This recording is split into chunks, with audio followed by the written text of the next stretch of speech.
unbelievable devastation. There are many people who are still without a lot of things. Firefighters worked all throughout the night to get out. Let me bring you over this way with the camera.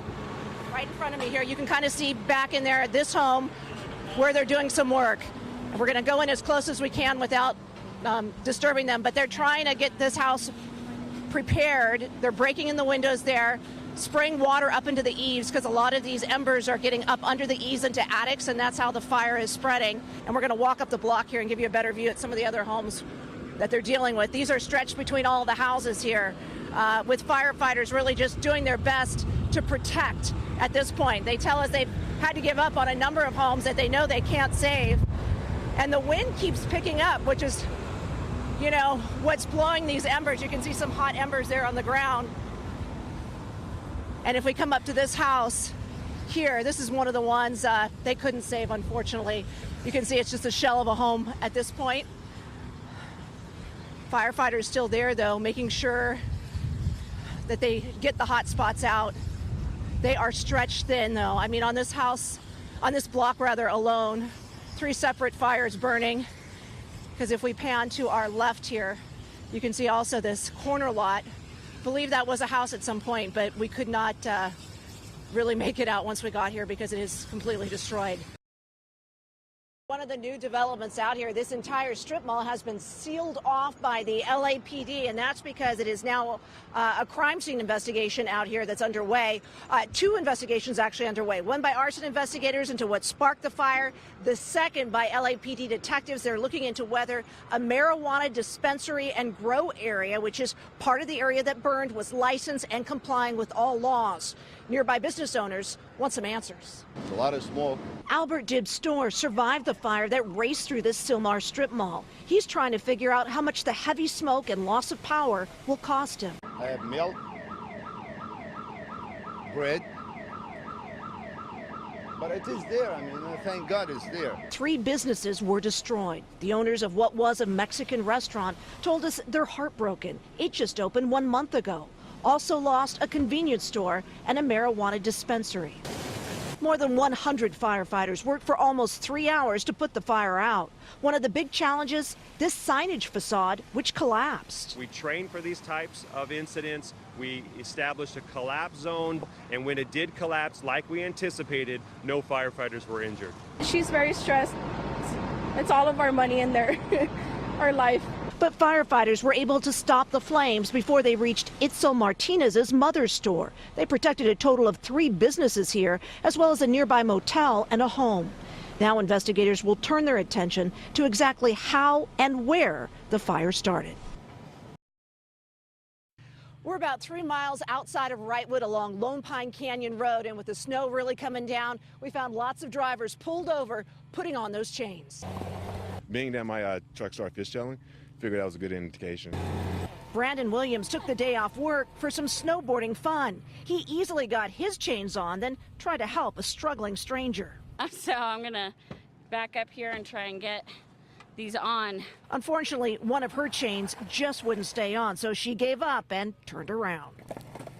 Authorities put on and lifted chain restrictions for various areas throughout the day, but San Bernardino County crews told us anyone heading into the mountains with snow falling should just carry chains and put them on when needed. We saw lots of heavy equipment working to keep roads clear. The treacherous conditions in some areas prompted 2 school districts, Snowline, which includes the Wrightwood area, and Bear Valley Unified to cancel classes. With his chains now on, Williams was ready to go. It's actually a beautiful day, so yeah, take the day off so we get up here and have a good time. From near Wrightwood, Cara Finstrom, CBS 2 News. My photographer and I decided to find out. There's a problem here.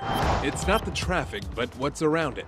Plastic bags that litter the highways. They belong here, not here. And it turns out a lot of them are coming from these trash trucks. How many? My photographer and I decided to find out. We took the news Jeep for an experiment. With cameras rolling, we followed these trucks to see if we'd see them dropping any plastic bags.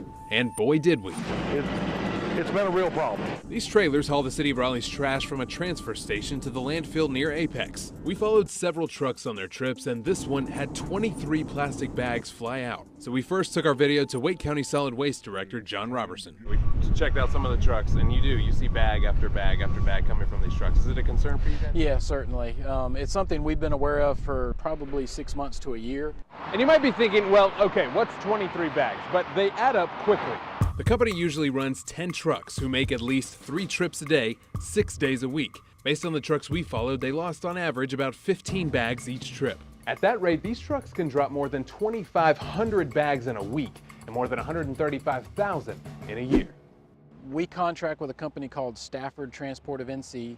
They are owned by a parent company called CEI. All right, don't forget the untold. Tommy Smith likes to talk trash.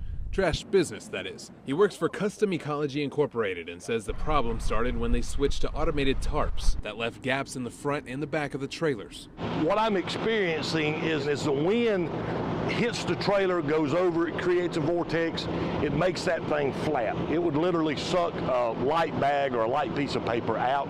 Ironically, this litter pickup driver happened to pass us while we followed the littering truck. They can collect some of the plastic bags, but many are left on the side of the road, waving around in trees or even in nearby ponds and streams. So that's something we're going to press them on to have resolved within the next couple of months. Was it a concern for you guys? Is it a concern? It has been a concern since we put them on, yeah. Smith admits they've been trying for months different ways to keep the tarps down. He says they're in the business of hauling trash, not spreading it. So we asked what they're going to do about it. What I'm doing is switching back to a manual roll tarp. This style tarp has 5 straps that are attached to the long pipe, which is about 50 feet long. It also has a flap on the front and a flap on the back that goes over both sides. They are also strapped so that no air gets under it, it doesn't flap, it's tight. So far, they've already converted 8 trucks back to manual tarps. When can we expect to see all your trucks covered? Hopefully within the next 30 days. A fix that Smith says should finally bag the problem. It's a costly venture, but I think it's best for the company as well as the county and the citizens of the county.